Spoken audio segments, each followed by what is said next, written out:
De nuestros estudios y discusiones se desprende que los títulos y normas propias u otorgadas por el Estado a los indígenas no son más que pedazos de papel. No tienen los mecanismos estandarizados que los conectan al crecimiento económico. ¿Cuáles son estos mecanismos? Primero, los derechos de propiedad. Un buen título de propiedad permite adjudicar, arrendar, dar en posesión, uso, usufructo, servidumbre, acceder al crédito, al capital, al seguro y otras funciones.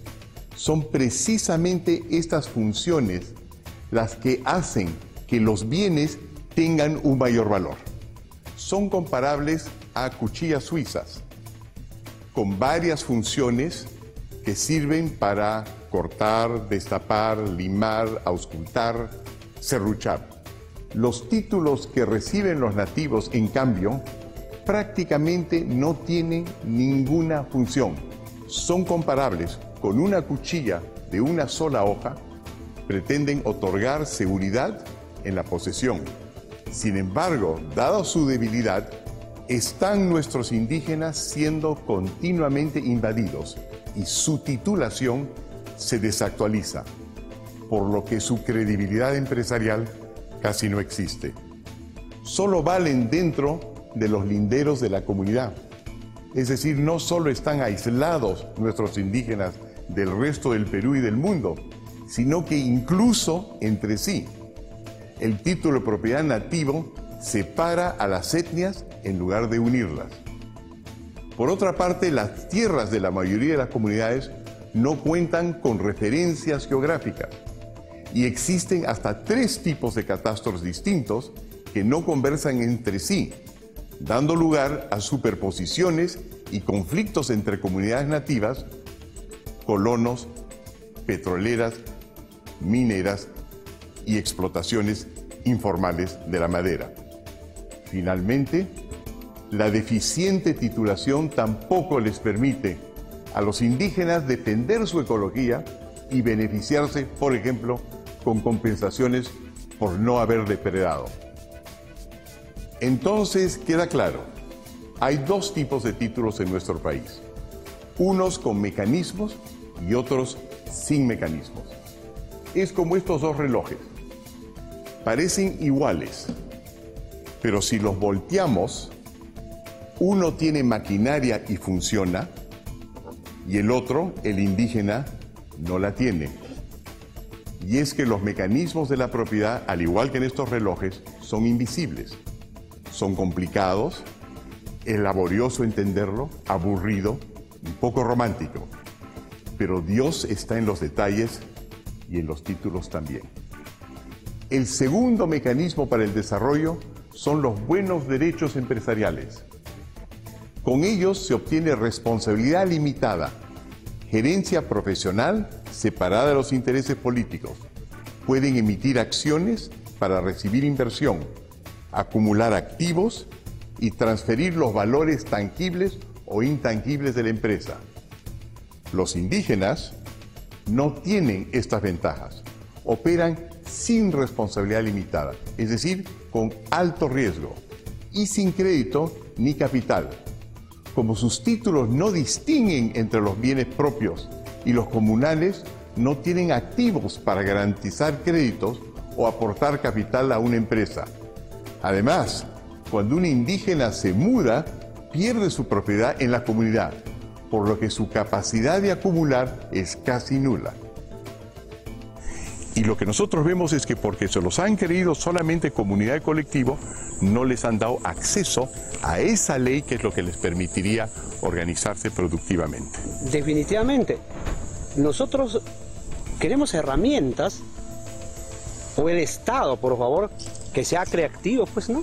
Y para ser creativo tiene que ser parte también nosotros para decir al Estado, esta ley hay que hacerlo así. Y bueno, tener esa herramienta para poder nosotros también tener pues crédito. Por ejemplo, un doctor, yo digo, quiero hacer un crédito, no tengo título de mi casa, nadie me quiere. Amigos nativos, que no les vendan el cuento de que están predestinados a ser microempresa.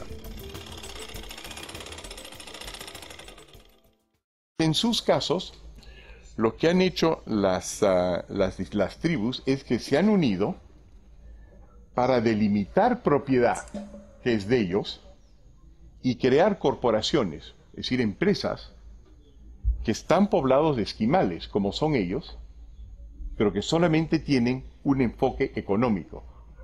Y frente a eso, entonces han dicho, nosotros queremos nuestra parte del petróleo. Y queremos utilizar nuestros beneficios para formar a nuestra gente, para que nuestra gente también se eduque en petróleo, se eduque en minas, se eduque en madera, y para tener ahorros suficientes para no solamente quedarse en la microempresa, sino meterse en la gran empresa. Y eso les ha permitido, con poder económico, proteger sus tierras.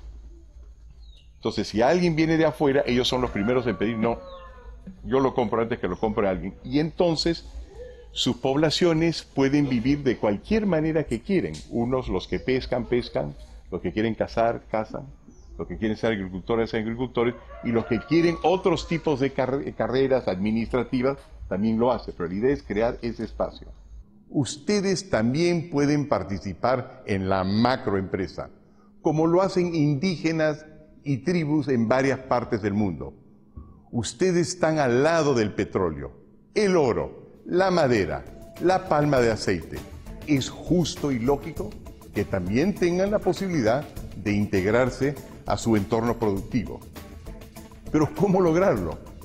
Bueno, sin propiedad no podrán hacerlo, porque no hay capital sin propiedad. Ahí reside el misterio del capital. Fíjense cómo lo hacen las compañías que explotan recursos naturales en el Perú y otros países del tercer mundo. Primero obtienen una concesión, un título de propiedad privado sobre el territorio que quieren desarrollar. Luego fortalecen su derecho acogiéndose a las garantías otorgadas por tratados internacionales firmados entre el Perú y el país donde ha sido constituida su empresa. Esto les da un super título de propiedad, porque el Perú se ha comprometido internacionalmente a permitirles elegir la modalidad de producción que más le conviene, hipotecar sus concesiones, remesar utilidades, y no les pueden cambiar la ley ni la tasa de los impuestos acordados. Con todas estas protecciones van a los mercados de capitales y convierten sus títulos peruanos en dinero para inversión. Ven como territorio peruano no solamente puede producir flora y fauna y ser el piso de una casa, sino que también puede producir capital con un título bien elaborado. Es el título el que genera el capital. ¿Y qué tienen los indígenas peruanos para conseguir inversiones, crédito y tecnología? Pues nada, porque en lugar de luchar por una propiedad con todos estos mecanismos, con todas esas funciones, nos han vendido la falsa idea de que lo indígena es incompatible con la propiedad. Es importante preguntarle a los propios nativos qué es lo que quieren y piensan. No solo escuchar a quienes tienen ideas románticas, importadas o preconcebidas sobre ellos.